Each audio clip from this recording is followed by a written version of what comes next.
Muy bien, entonces vamos a empezar con la clase de eritrocitos, ¿ya? A ver, perdón. Muy bien, chicos, buenas noches. Vamos a continuar entonces ahora con nuestra clase de células sanguíneas, inmunidad y coagulación. Vamos a hablar de los eritrocitos, ¿ya? Que viene a ser una parte de células sanguíneas, ¿ya?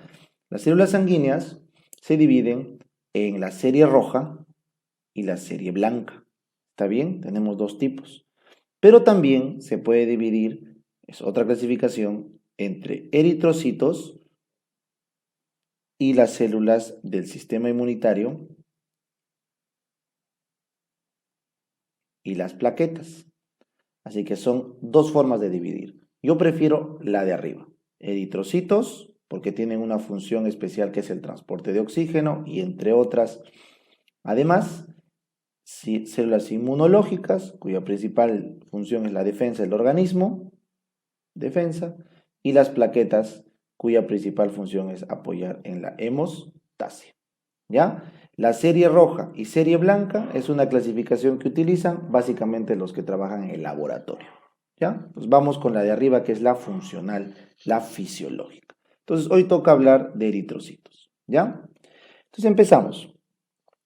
Características y la génesis de los glóbulos rojos. ¿Ya? Entonces, ustedes deben recordar que todas las células del sistema sanguíneo, ¿ya? Es un sistema porque todas las células derivan del mesodermo. Entonces, las células del sistema sanguíneo, todas provienen de una célula precursora, porque es la primera de todas, precursora, hematopoyética, porque genera sangre, hematopoyética, y su segundo apellido es pluripotencial, porque literalmente se puede transformar en lo que sea, pluripotencial. Esta célula se multiplica por mitosis en otras células pluripotenciales para tener una reserva en la médula ósea. ¿Ya? Luego, esta célula pluripotencial decide comprometerse en tan solo dos linajes. O sea, existe uno, el linaje que son las unidades formadoras de colonias esplénicas, CFUS, y el segundo linaje son las células precursoras linfoides, LSC. O sea, solo existen dos linajes posibles de una célula pluripotencial. O bien hace célula linfoide o bien hace célula formadora de colonias esplénicas. ¿Está bien? Correcto. Entonces, después de haber hecho esta primera gran división, luego vienen las divisiones menores. En este caso, las esplénicas, las colonias esplénicas se dividen en tres, que les dije, la vía de los eritrocitos, que viene a ser la unidad formadora de colonias de blastos, ¿ya? Que luego rápidamente cambia a unidad formadora de colonia de eritrocitos, ¿ya? De blastos pasa a eritrocitos y esa es la línea eritrocitaria, que les dije tiene una función concreta de transporte de oxígeno. Entonces sería la línea A, le vamos a llamar. Luego tienes la otra línea que le vamos a llamar B, que es una línea de unidades formadoras de colonias. Ojo, unidad formadora de colonias significa que cuando se pone a la célula en el cultivo, esta da unas colonias de cierto linaje. Entonces, en este caso, la unidad formadora de colonias de granulocitos monocitos, GM, esta es la que se encarga de la defensa. Entonces, esta B se encarga de la defensa. Le voy a poner D1, porque es un tipo de defensa. Este defensa D1 está conformado por los granulocitos, porque tienen gránulos en su interior, y los monocitos, porque no tienen gránulos en su interior y porque no tienen un núcleo segmentado. ¿Ya? Los granulocitos tienen gránulos y núcleos segmentados. Ahí tienes el neutrófilo, eosinófilo, basófilo, que vamos a ver después. Y los monocitos, que no tienen muchos gránulos y tampoco están segmentados, simplemente se conocen como tal y maduran en el tejido para volverse macrocitos o macrófagos. Eso lo vamos a ver, como les digo, después. La tercera línea de esta colonia formadora esplénica, le vamos a llamar C, es la unidad formadora de colonia de los megacariocitos. Esto lo vamos a ver en el último capítulo, que son los megacariocitos que al final dan las plaquetas que se encargan de la función de la hemostasia. La hemostasia que les dije. ¿Ya? Muy bien. Finalmente, este otro linaje, que son las linfoides, se subdividen en dos, le vamos a poner T y B. Ya es la mejor forma de acordarse. Los linfocitos T, que tienen una función particular, y los linfocitos B, que tienen otra función muy particular. Estos dos se van a encargar del D2. ¿Qué significa D2? Defensa 2. O sea, hay un tipo de defensa 1 que está a cargo de los granulocitos monocitos y hay un tipo de defensa 2 que está a cargo de los linfocitos T y B. Como les digo, esto vamos a ver más a detalle en las siguientes clases. Pero de esta forma está dividido nuestras tres grandes funciones o nuestras tres grandes series celulares en cuanto a sus funciones. Por un lado, los eritrocitos, que van a transportar oxígeno principalmente. Por otro lado, las plaquetas, que se van a encargar de la hemostasia. Y por otro lado, las células de la defensa, que pueden ser granulocitos, monocitos, linfocitos T o linfocitos B.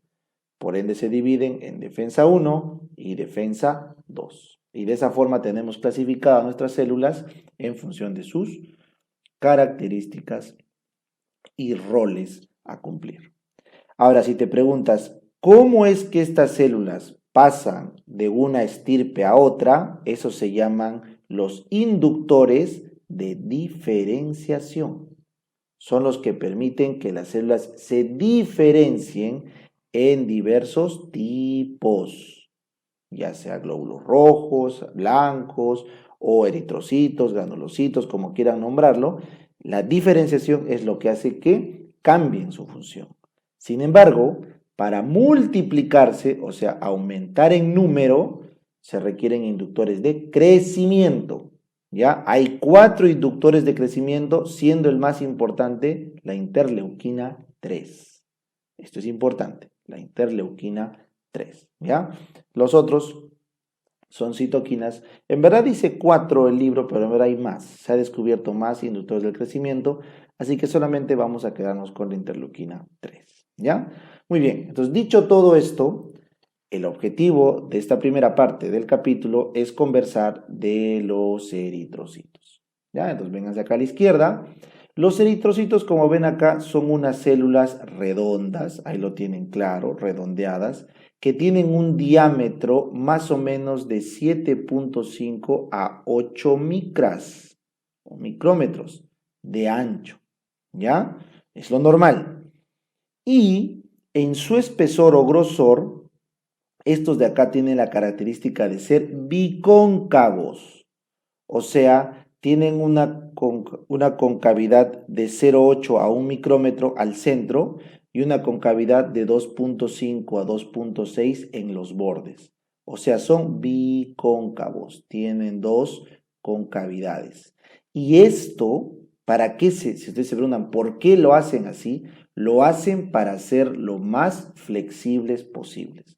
Estos glóbulos rojos vienen a ser unas bolsas llenas de hemoglobina que son súper flexibles para poder pasar por los capilares más pequeños que ustedes puedan imaginar. ¿Ya? Esa es la idea. Y esta distribución bicóncava es para ello. Muy bien. Entonces, ¿cuál es la gran función de los glóbulos rojos? Simplemente son un saco, una bolsa de hemoglobina. Y por lo tanto transportan el oxígeno. Así de sencillo. ¿Ya? Tenemos más o menos 4.5 millones en las mujeres y 5.5 millones en los varones de glóbulos rojos. Y en ambos casos, lo máximo que pueden meter en esta bolsa de hemoglobina, la máxima concentración que pueden meter, imagínense que es una bolsa, en la que solo puede entrar cierto volumen, no puede entrar más. Entonces el máximo volumen de hemoglobina que pueden meter es 34 gramos por cada 100 mililitros. Ese es el volumen que tiene. Por lo tanto, si nosotros tenemos 4.5 a 5.5 millones de glóbulos rojos, dependiendo si es mujer o varón, a esta concentración de hemoglobina terminamos teniendo 14 gramos por 100 mililitros de hemoglobina la mujer y 15 gramos por 100 mililitros de hemoglobina el varón. Obviamente esto depende del número de glóbulos rojos. Si baja el número, baja la hemoglobina. Si sube el número, sube la hemoglobina. Sencillo. ¿Ya? Muy bien. Funciones adicionales, habíamos conversado en respiratorio que el glóbulo rojo tiene la anhidrasa carbónica, una enzima súper importante. ¿Para qué? Para ayudar en el transporte del CO2, pues, ¿no? Porque lo transforma el CO2 en ácido carbónico y esto en bicarbonato y así es como se transporta. Esta enzima permite acelerar ese proceso. Muy bien. Y finalmente, pero muy importante, la hemoglobina sirve de buffer, un tampón para regular el pH del glóbulo rojo. Es un buen buffer la hemoglobina. Es el mejor buffer intracelular del plasma, porque en el plasma la única célula que abunda es el glóbulo rojo. Y como está llena de hemoglobina, el buffer intracelular más importante del plasma o de la sangre, en todo caso, porque cuando al plasma le pones glóbulos rojos ya no se llama plasma, se llama sangre. Entonces, el principal buffer de la sangre es la hemoglobina. ¿Está bien? Sin embargo, en el resto de células del cuerpo, el principal buffer son las proteínas intracelulares, que no siempre son hemoglobina. ¿Ya? Muy bien. Ahora, otro dato importante que siempre solemos preguntar es ¿cómo se forman estos glóbulos rojos? Entonces, recuerden que prácticamente todas estas células que están viendo acá se forman en la médula ósea, ¿ya? Entonces las células formadoras de colonias esplénicas, llamadas así, tienen su origen en la médula ósea principalmente, ¿ya? ¿Pueden formarse también en otros tejidos? Sí, pero lo principal, lo más significativo es en la médula ósea, ¿ya? Muy bien. Sin embargo, esta médula ósea que está en los huesos va a cambiar a lo largo de la vida. O sea, cuando nosotros somos adultos, recuerden, cuando somos adultos, de acá más o menos pónganle en adelante, ya alrededor de los 25 años, los únicos huesos que forman glóbulos rojos, porque esta médula ósea que da los glóbulos rojos, se ha visto que solamente funciona bien en los huesos membranosos, ¿correcto? Vértebras, esternón, costillas. Por eso las vértebras, esternón y costillas acompañan en la formación de glóbulos rojos hasta el final de nuestra vida, ¿ya? Sin embargo, esta formación ósea recién aparece en el último mes, acá más o menos, de la gestación. Entonces, si esto lo jalamos hasta atrás, aparece en el último mes de la gestación. Entonces, recién en el último mes de la gestación en adelante, se empieza a formar glóbulos rojos en el hueso. Y varía con la edad los tipos de huesos que sirven. Como ven, desde un inicio empiezan a formarse en vértebras, esternón y costillas, pero también tenemos en la tibia y en el fémur, o sea, en huesos largos, sobre todo que en la parte esponjosa y en la diáfisis. Luego, con el tiempo, la diáfisis de ambos huesos largos termina perdiendo su capacidad de formar glóbulos rojos y prácticamente solamente quedaría la formación de glóbulos rojos en las partes esponjosas, o sea, en las epífisis, ¿ya? Y pasaría a tomar predominancia la formación en los huesos membranosos. ¿Está bien? Entonces, como ven en este dibujo, desde que nacemos, el principal formador de hueso de glóbulos rojos son los huesos largos, tibia, fémur, en sus diáfisis y en sus epífisis, pero con el tiempo las diáfisis van cayendo hacia los 25 años, donde toma el partido o relevancia todos los huesos membranosos, vértebra, esternón y costillas, que ya estaban produciendo desde la infancia, ¿ya? Y recuerden sobre todo esto, que los huesos forman glóbulos rojos desde el último mes de la gestación, ¿ya? Entonces la pregunta es, ¿y antes del último mes de la gestación, dónde se forman los glóbulos rojos? Bueno, en el segundo trimestre, el principal encargado es el hígado, ¿ya? El hígado, porque todavía tiene células madre que terminarán luego en la médula ósea, pero se queda en el hígado. Y el vaso y los ganglios linfáticos aportan en menor cantidad. Por eso la hemoglobina del feto es diferente a la hemoglobina del adulto y del niño, ¿ya? O sea, la hemoglobina fetal es diferente a la hemoglobina del nacido, ¿no? De la persona nacida. ¿Por qué? Porque su fuente de glóbulos rojos es diferente. Así que no se olviden, la hemoglobina fetal va a ser diferente a la hemoglobina del adulto. La hemoglobina en el adulto es la famosa hemoglobina A. Vamos a ver más adelante, ¿ya? Y si nos remontamos hasta la época embrionaria, en la época embrionaria, el principal formador de glóbulos rojos es el saco vitelino, pero se caracteriza por formar eritrocitos que todavía tienen núcleo. Lo normal es que el glóbulo rojo no tenga núcleo, lo vamos a ver más adelante, pierde prácticamente todas sus organelas, ¿ya? Muy bien, entonces esta es la historia de cómo se generan los glóbulos rojos, cuáles son sus características y por otro lado hemos visto un breve resumen de la historia de las células sanguíneas. Muy bien. Ahora vamos a la siguiente diapositiva. Vamos a conversar de los estadios de diferenciación de los glóbulos rojos, ¿ya? Entonces recuerden, la génesis de los eritrocitos partió de la unidad formadora de eritrocitos. La unidad formadora de colonias de eritrocitos, este CFUE, fue la última célula madre altamente indiferenciada, pero ya comprometida en eritrocitos, que se conoce. Pasado eso, arranca el proeritroblasto. Se conoce al proeritroblasto como la primera célula precursora del eritrocito. Esa es la línea final, ¿ya? A partir de acá solo queda madurar hasta convertirse en eritrocito maduro, ¿ya? Entonces, esta génesis del eritrocito tiene una serie de pasos que arranca con un proeritroblasto altamente basófilo. ¿Qué significa basófilo? Como ven acá, que pinta de color azul. Y luego pasa a uno eosinófilo. Eosinófilo porque pinta rosado. Y finalmente pasa al eritrocito maduro, que lo estoy poniendo con un rojo más oscuro porque este pinta más ya que tiene mayor concentración de hemoglobina, ¿ya? Entonces acá tienes los diferentes estadios, el eritroblasto basófilo, como ven acá, el eritroblasto policromatófilo,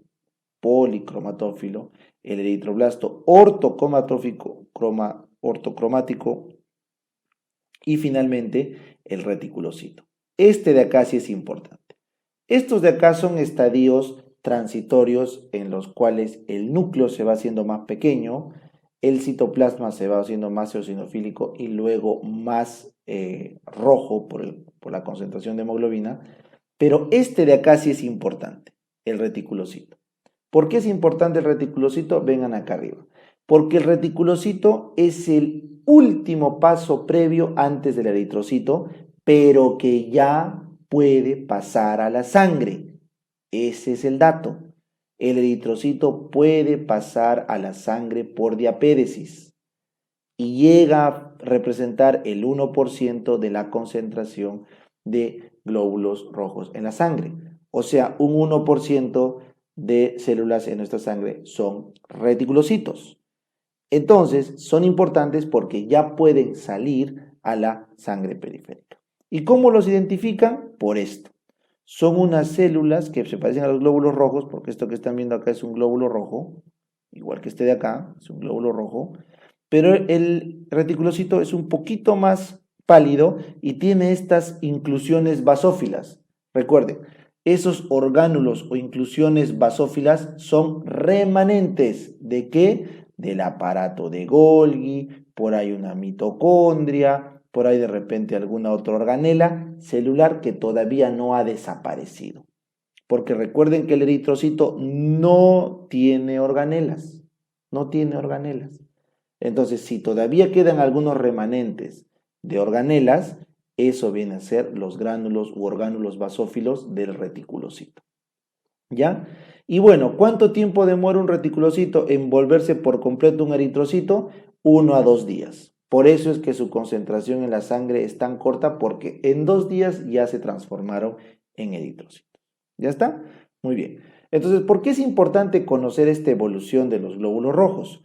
Porque los laboratoristas pueden encontrar anomalías en el examen de sangre. Por ejemplo, si es que los glóbulos rojos están pálidos, significa que no tienen buena hemoglobina. Eso se llama anemia hipocrómica, porque tienen poco color. Y si sobre eso su diámetro, que dijimos que era casi 8 micrómetros, es más pequeño, le llamamos microcítica. Entonces, esto ya nos indica que está habiendo un problema en la síntesis de glóbulos rojos, probablemente un déficit de hierro. Esto ocurre en la anemia ferropénica, por ejemplo, por caída de hierro, que vamos a ver más adelante. Ahora, si ustedes tienen estos glóbulos rojos, que el color está ok, pero que su forma es media rara, bueno, existe una enfermedad llamada anemia falciforme. Se llama así porque tiene una hemoglobina mutada, que se llama hemoglobina S.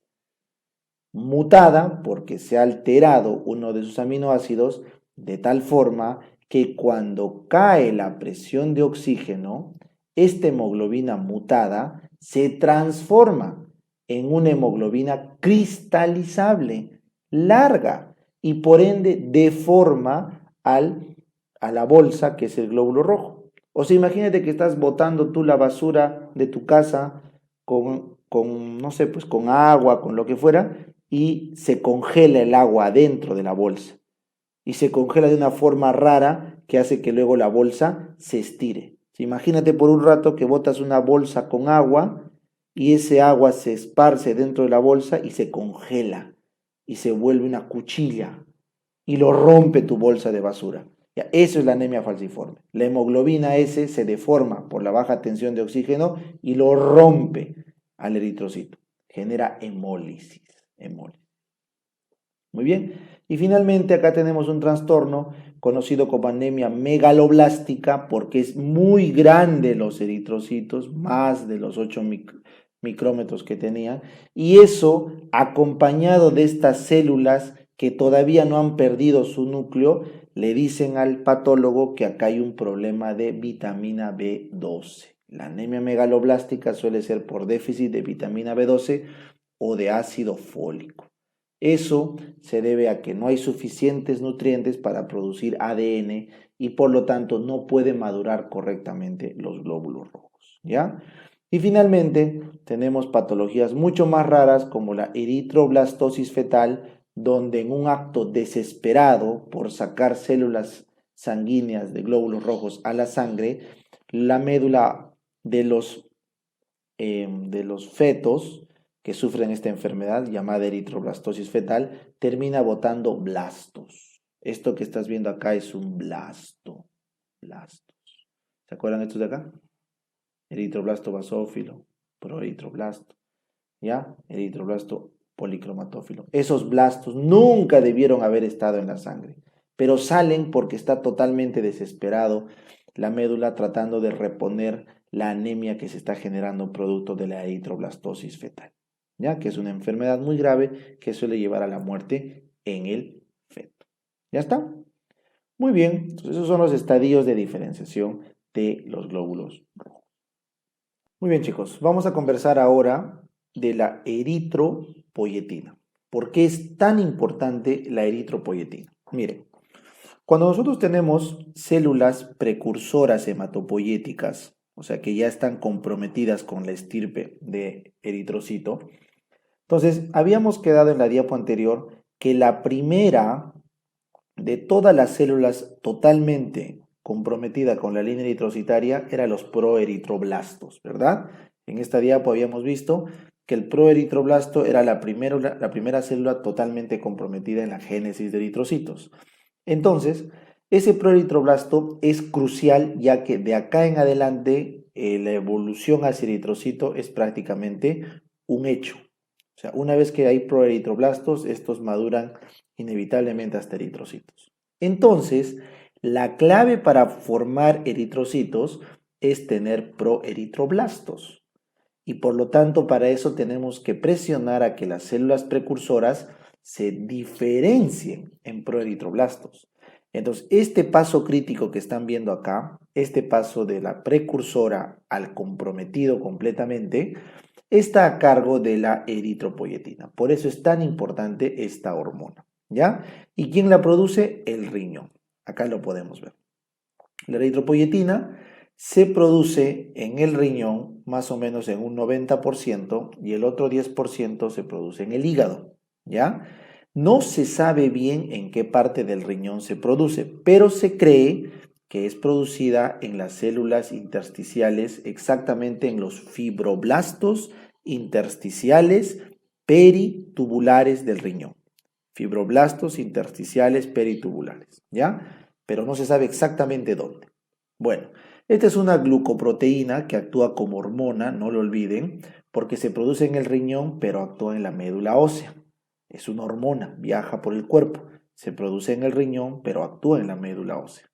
Y, bueno, es bastante grande, 34.000 de peso molecular, es bastante grande, ¿ya? Y básicamente su función, como están viendo acá, es regular el número de eritrocitos a través de la regulación del número de proeritroblastos. Entonces, como ves acá, regula el número de eritrocitos para que transporten oxígeno sin excederse para que no disminuyan el flujo. Recuerda que si tienes pocos eritrocitos, vas a tener problemas de oxigenación. Pero si tienes muchos eritrocitos, vas a tener un problema de coagulación porque se va a taponar los vasos, ¿ya? Porque hay muchos eritrocitos. Muy bien. Entonces la pregunta del millón es, ¿qué cosa hace que se regulen los eritrocitos? Y la respuesta que todos ustedes tienen que dar es esto, la oxigenación tisular.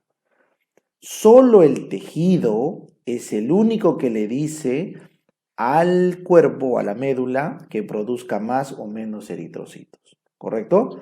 Entonces, si hay buena oxigenación tisular, o sea, el tejido se siente oxigenado adecuadamente, entonces la eritropoyetina se reduce. Como ven acá, la adecuada oxigenación tisular reduce la eritropoyetina.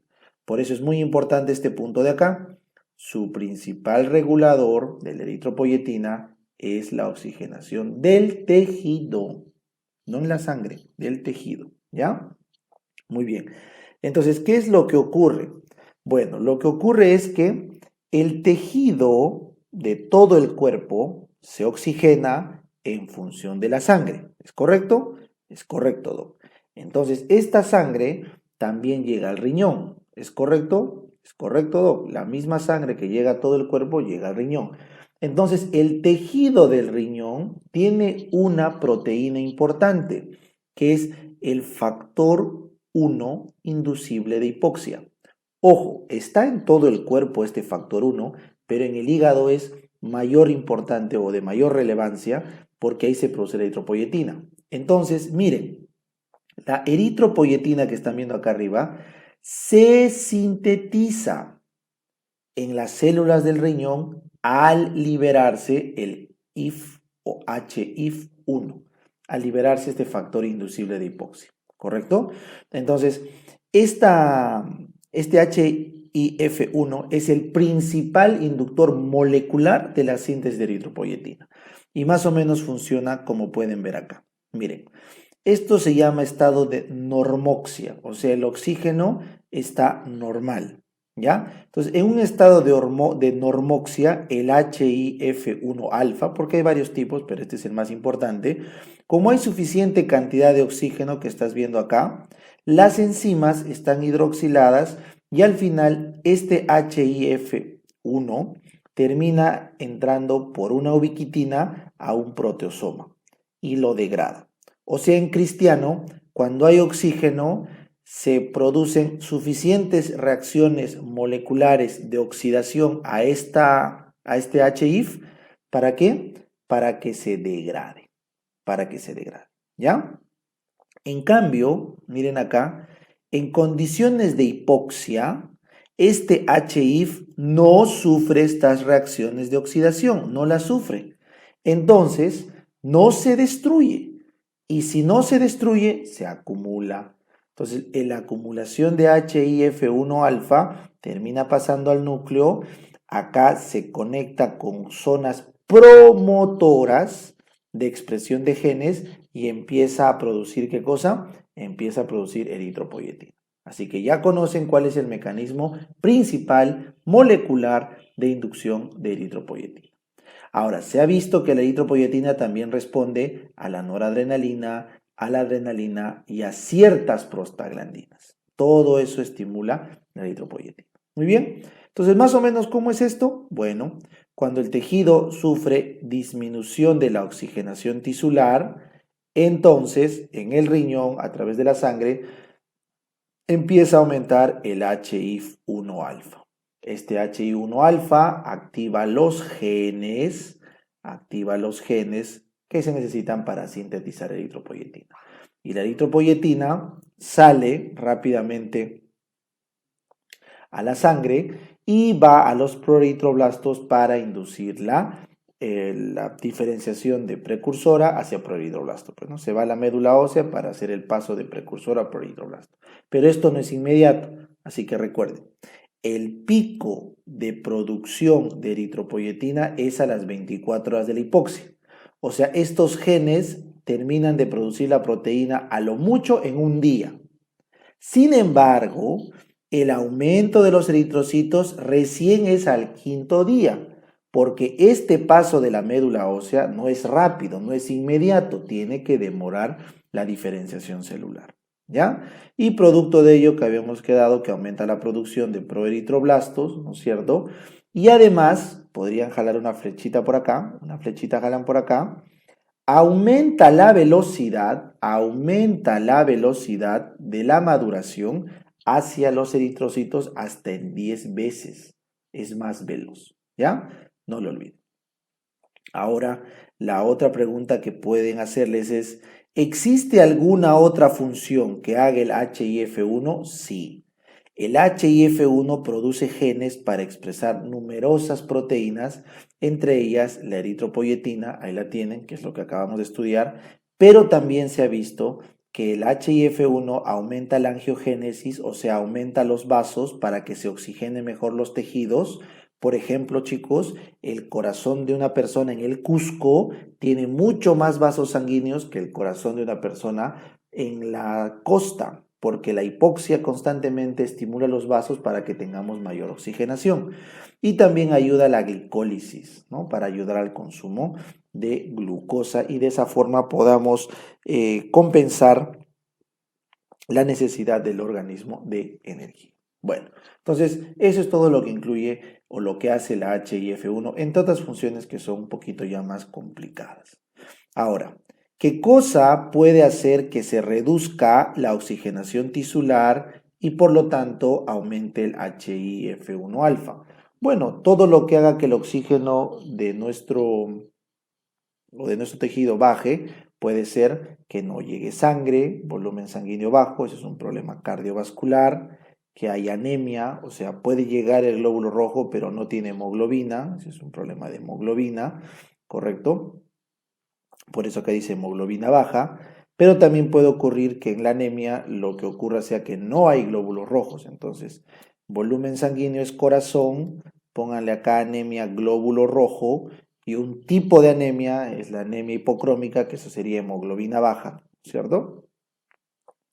Mal flujo sanguíneo, este es problema del capilar, y finalmente enfermedades pulmonares. Cuando hay enfermedades pulmonares, el alveolo no puede transportar o pasar bien el oxígeno, entonces al final la hemoglobina pasa mal oxigenada. ¿Ya está? Entonces esa es la forma como se regula la cantidad de eritrocitos. Ya lo saben, si tienes poco eritrocito, te da hipoxia tisular. Si tienes mucho eritrocito, te coagulas. Así que la gran hormona encargada de ese equilibrio es la eritropoyetina. Entiendan por eso que los pacientes que tienen falla renal, los que tienen muerto el riñón, se les tiene que dar eritropoyetina en ampollas, porque si no el paciente se muere de anemia.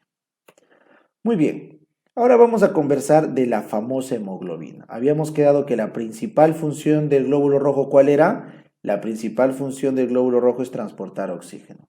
Pero ¿cuál es la molécula que se encarga de transportar el oxígeno? La hemoglobina, doctor. Ahí lo tiene.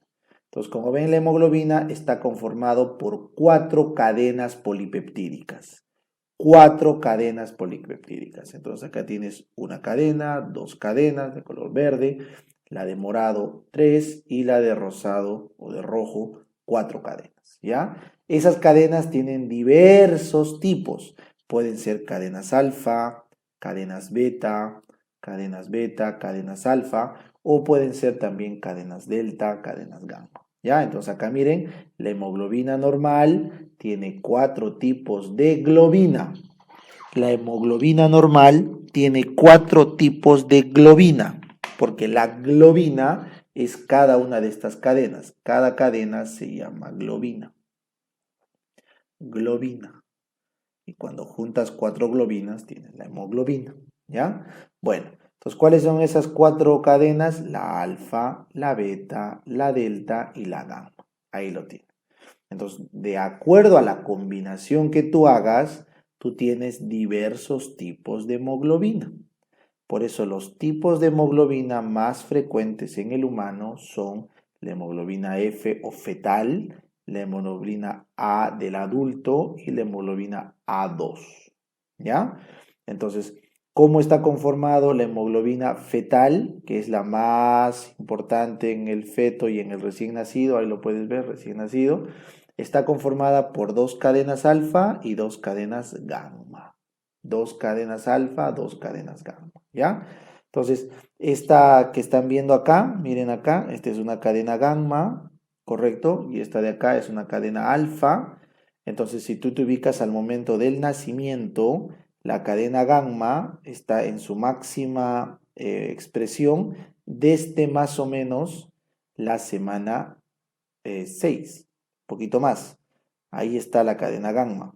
Esta cadena gamma que están viendo ahí, junto con la cadena alfa, ¿qué hemoglobina está formando? La fetal, que es típica del feto y luego la podemos encontrar todavía en el recién nacido. De ahí, pasado unas semanas del nacimiento, esta cadena gamma desaparece y ya no la tenemos. ¿Cuál es la que empieza a aumentar? La cadena beta.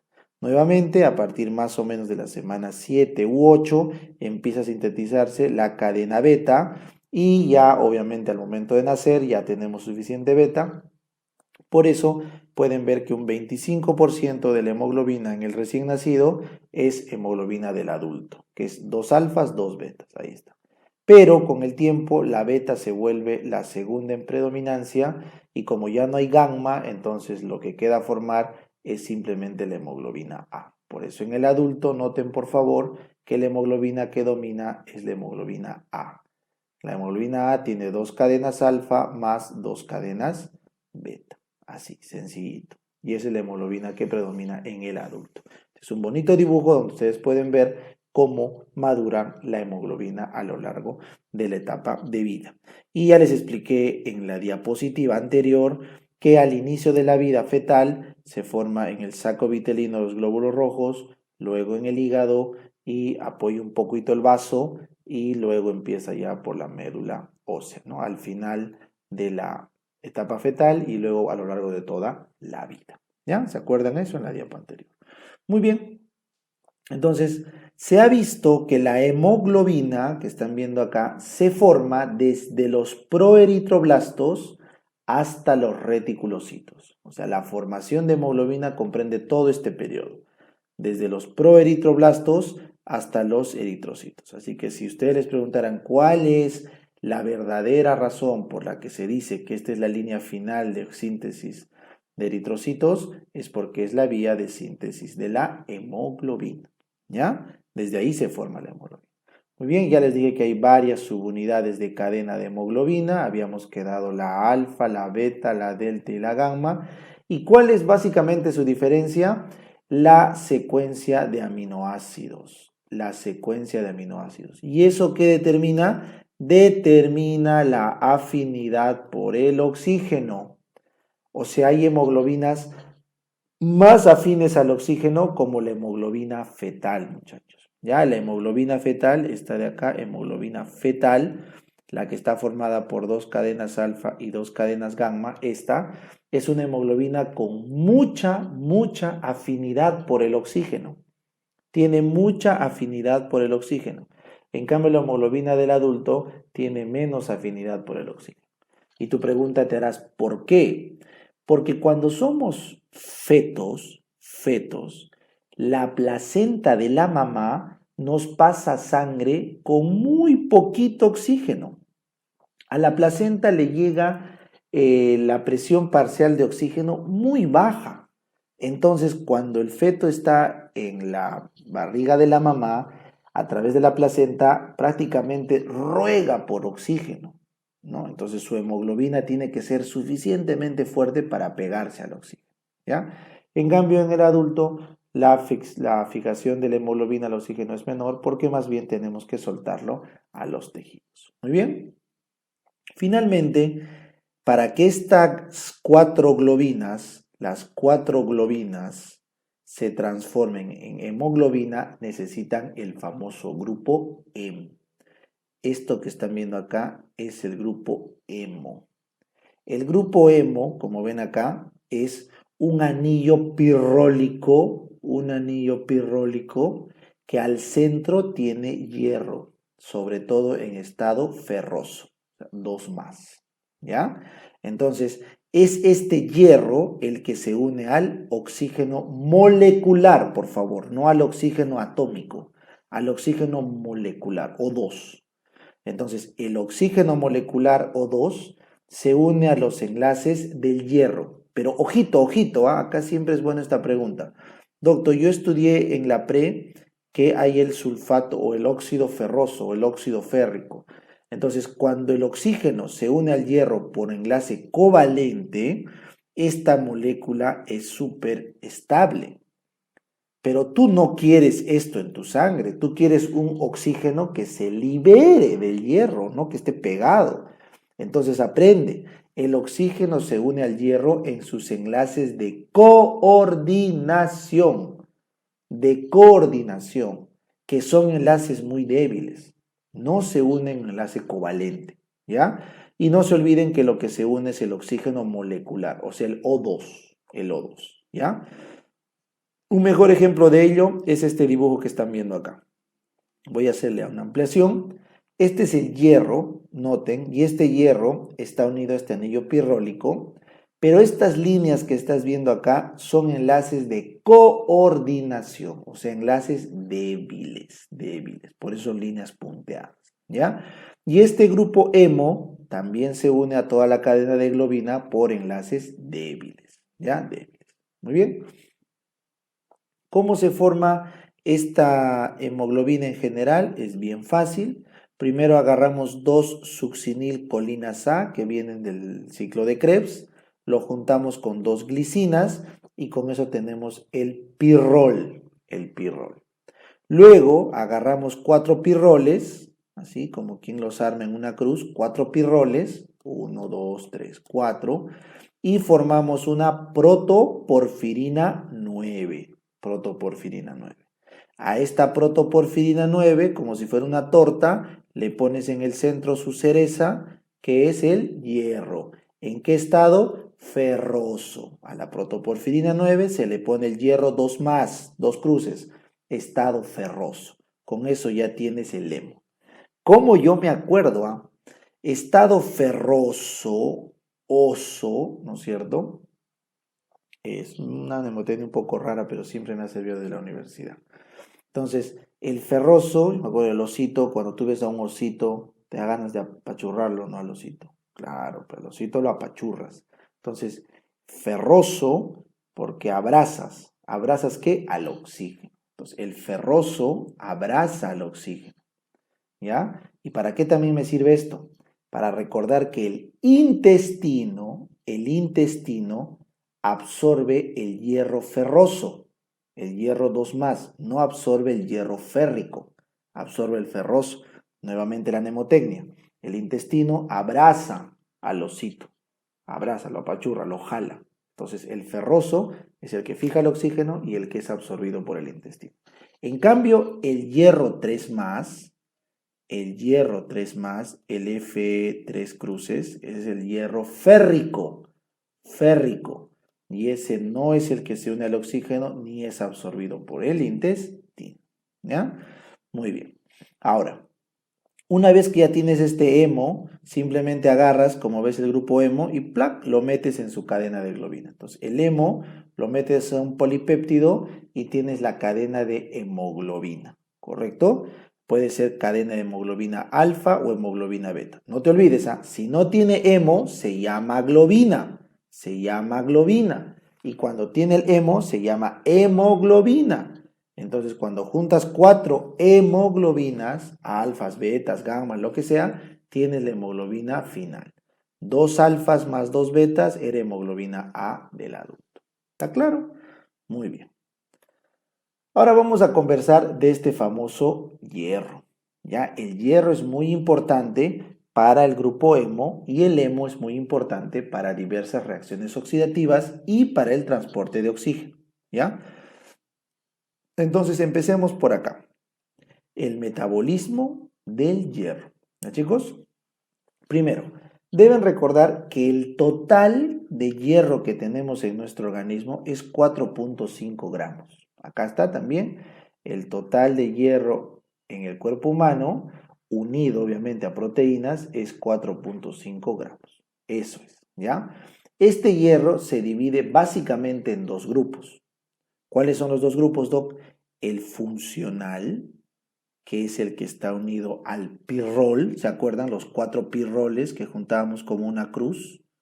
Los 4 pirroles y al medio que le poníamos el hierro. Entonces ese es el hierro funcional porque es el que forma el grupo hemo. Y por otro lado tienes el hierro de reserva, el que está en la ferritina. ¿Ya?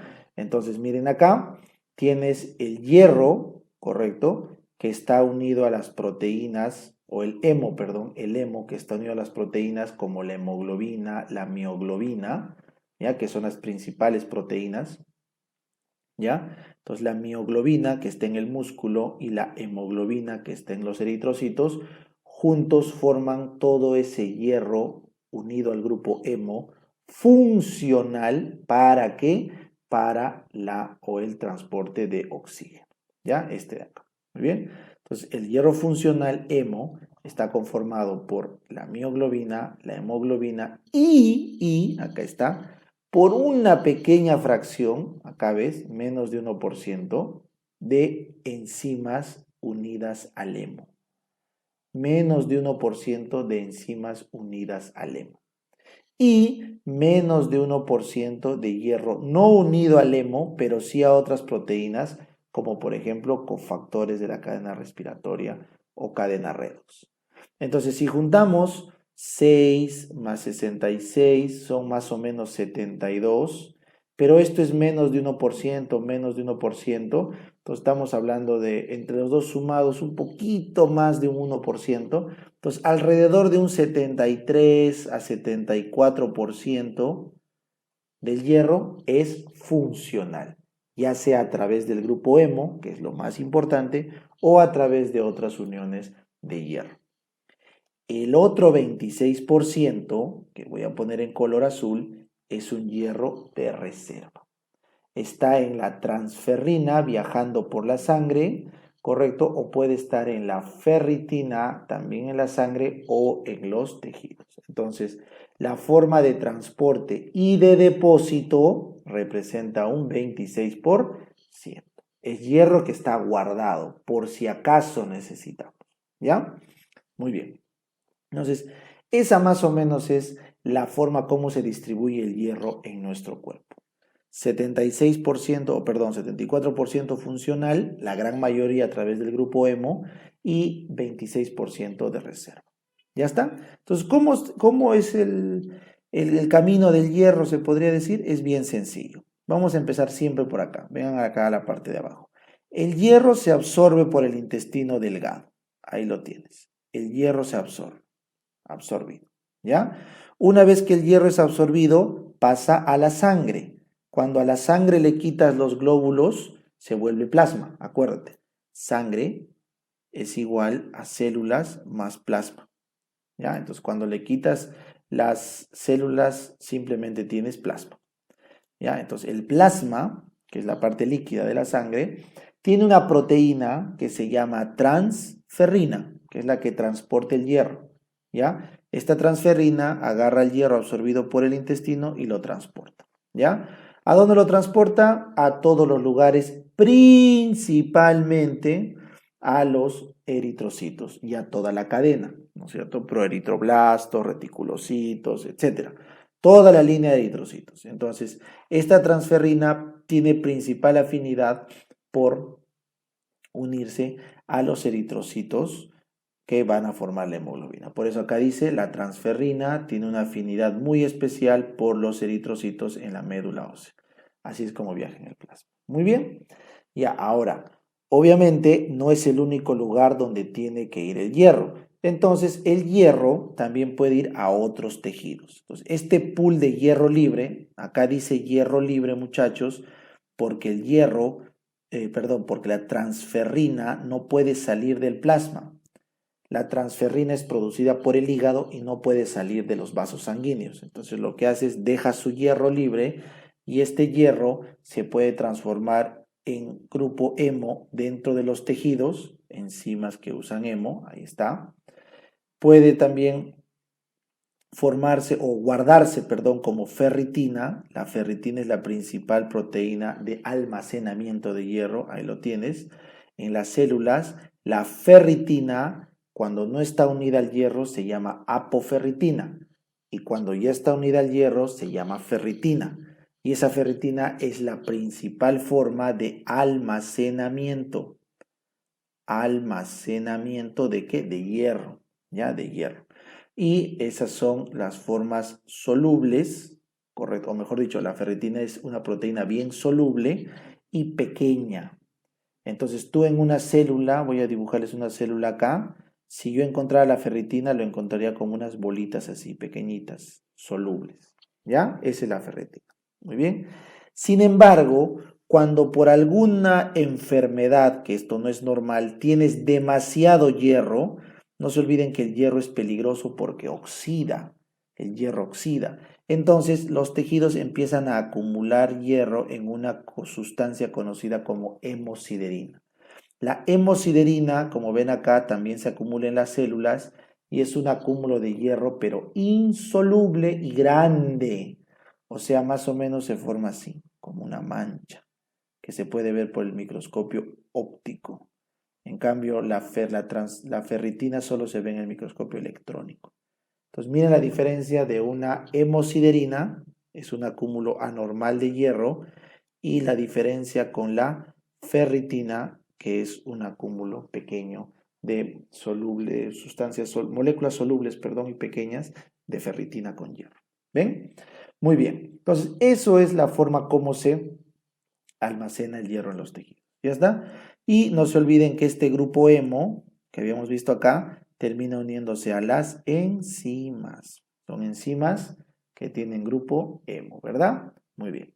Entonces, obviamente, cuando el cuerpo necesita hierro, entonces esta ferritina puede liberar hierro, la hemosiderina, aunque mucho más difícil, pero también puede liberar hierro, y las enzimas cuando se degradan liberan hierro. Entonces, este hierro libre que queda en los tejidos podría pasar a la transferrina si es que la transferrina está vacía. O sea, si tú no has consumido hierro acá, tu transferrina puede empezar a jalar hierro de tus tejidos. ¿Para qué? Para llevárselo a los glóbulos rojos. Pues, claro. Muy bien. Finalmente, recuerden que a través de las heces se excretan casi 0.6 miligramos al día de hierro, que es por eso la cantidad que deberíamos ingerir, porque es la que se excreta.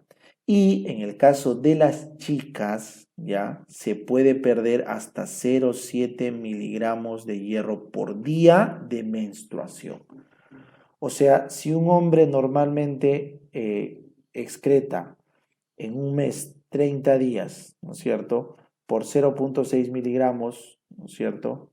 Sería 18 miligramos de hierro, un hombre bota solo por las heces a través de esfacelación de tejido y todo, o mínimamente por la piel, porque al final es un promedio de todo lo que se pierde de hierro. Entonces, las chicas le tienen que aumentar esta pérdida que cada día de su menstruación. Es como que las chicas cada día de la menstruación están eliminando como si fuera un día más de hierro. Por eso una chica que tiene 5, 6, 7 días de regla termina al final haciendo ferropenia, o sea, falta de hierro. ¿Ya? Por eso todas las chicas que están en edad fértil y que menstruan deben tener suplementos de hierro, de preferencia en las harinas, ¿ya? Esta es una política de gobierno, de salud. En países del primer mundo, todas las harinas de los panes, de las tortas, de todo lo que la gente come está fortificada con hierro. En nuestro país no es así tan reglamentado, entonces yo siempre les recomiendo que cuando compren pan, cuando compren tortas, cuando compren galletas, revisen que la harina sea fortificada con hierro, ¿ya? Porque sí es un problema de salud pública la ferropenia. Muy bien. Y luego, ¿qué pasa con los eritrocitos cuando se mueren? Bueno, todos sabemos que los eritrocitos vivían 120 días, ¿no es cierto? Entonces, cuando se destruyen los eritrocitos, básicamente, ¿dónde? Se destruyen en el res. El res significa sistema retículo endotelial. Eso es el res, sistema retículo endotelial. Y lo vamos a conversar más adelante. Es una red de órganos, vaso, hígado, médula ósea, ganglios, que tienen macrófagos. Estos macrófagos se encargan de destruir a los glóbulos rojos viejos. ¿Y qué hacen con la hemoglobina? La degradan. Acuérdense, la globina se vuelve aminoácido y se lo comen los aminoácidos para formar otras proteínas. Y el hemo, el grupo hemo, se divide en dos. La parte del hierro se libera. El grupo hemo pierde el hierro y lo libera. ¿Correcto? ¿Para qué? Para que se vuelva al pool del hierro libre. ¿Correcto? En cambio, el grupo hemo sin el hierro, o sea, los cuatro anillos pirrólicos se vuelven bilirrubina, que es excretada básicamente por el hígado, ¿ya? Ese es el destino final de la hemoglobina, que todo su pirrol se vuelva bilirrubina y que su hierro vuelva al pool. ¿Ya está? Entonces, de esa forma el hierro se recicla. El hierro se recicla para que no haya escasez. Pero como se tiene que absorber siempre un poco de hierro, porque hay pérdidas diarias y más aún en las chicas cuando menstruan, entonces tenemos que aprender el mecanismo de absorción del hierro. ¿Ya? Así que van a aprender ahora cómo nuestro cuerpo absorbe hierro. Entonces tú puedes tener hierro, voy a subrayar acá, de la comida en dos formas. Aprendan. Puedes tener hierro en grupo hemo. Cuando comemos una carne roja, la carne roja, ¿qué tiene, doctor? Mioglobina. ¿Y la mioglobina qué tiene, doctor? Tiene proteínas que son globinas con grupo hemo. Entonces, cuando comemos carne roja, toda la carne se degrada y el grupo hemo queda intacto. Y el hierro que está en el grupo hemo se puede absorber rápidamente por un transportador de grupo hemo. Y dentro del intestino, este hierro se libera. Ahí está. Acá está. Ya ahorita voy a explicar este paso. En cambio, cuando no te gusta comer carne, dog, yo no como carne, mire que soy vegetariano, ¿no? Que los animalitos, ¿cómo te vas a comer la vaquita, el chanchito? No, está loco. Yo como mis verduras nomás, ¿no? Mis vegetales, mi tofu, bueno, no sé. Entonces, también hay hierro, reino vegetal. Hay, pero en menor cantidad, ¿ya? Y lo malo es que el hierro, que no viene de proteína animal, viene en forma no hemo. No hemo.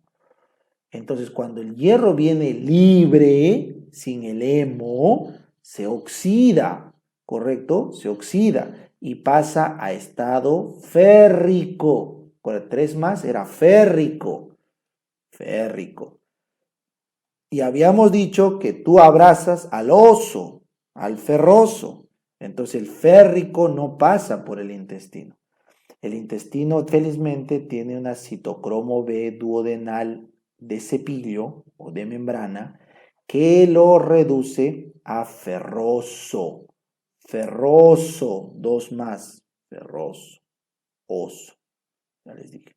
El osito sí se absorbe, se abraza al osito.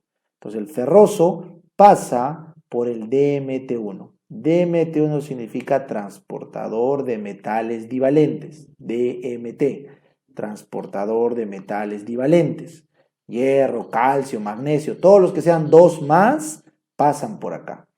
Entonces acá entra el ferroso y lo tienes nuevamente libre o unido a la ferritina de mucosa. ¿Ya?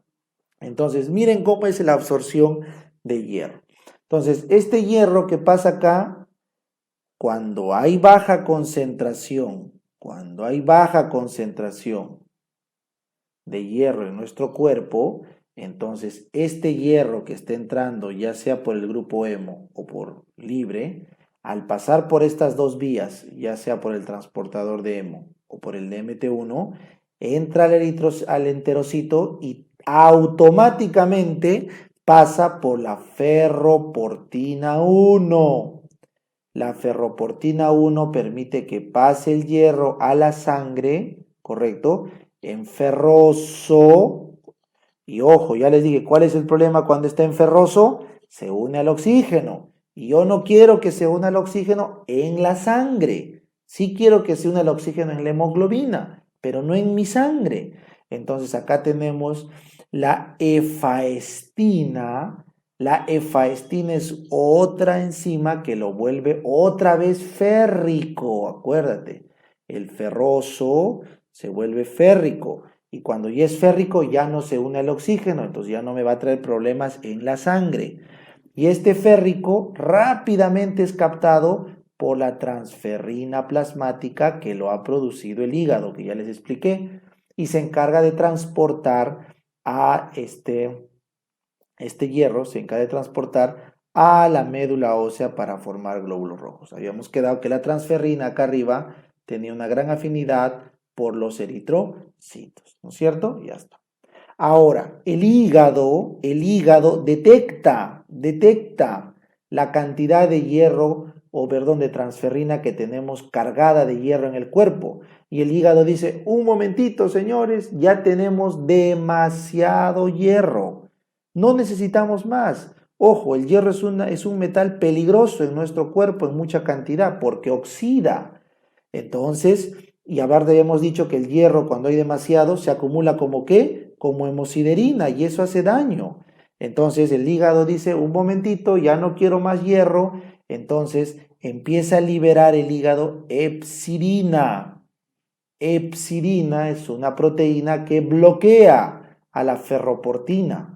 Entonces al bloquearla ya no puede salir el hierro del enterocito. Así que por más que te comas media vaca, medio lechón, por más que te acabes todo el hierro que te han dado en tus suplementos de tu dieta vegetariana, por más que comas hierro, no vas a absorber más hierro del que necesitas. ¿Qué va a pasar con mi hierro? Mi hierro se va a empezar a absorber ¿dónde? A guardar ¿dónde? En la mucosa. Acá tenemos una ferritina de mucosa. Ferritina de mucosa que concentra el hierro en el enterocito, ya en el enterocito. Muy bien. Y luego simplemente, cuando tú me dirás, y doctor, que se va a almacenar infinitamente, no, porque no te olvides que el enterocito se despega. Estas células se despegan en 1 semana, 2 semanas de vida que tienen, así que todo el hierro que has comido se bota por las heces. Y ya está, este es el hierro excretado. Y san se acabó. Así es. Entonces, esa es la forma como se absorbe hierro, muchachos. Muy bien. Entonces, con eso hemos terminado la explicación de los glóbulos rojos.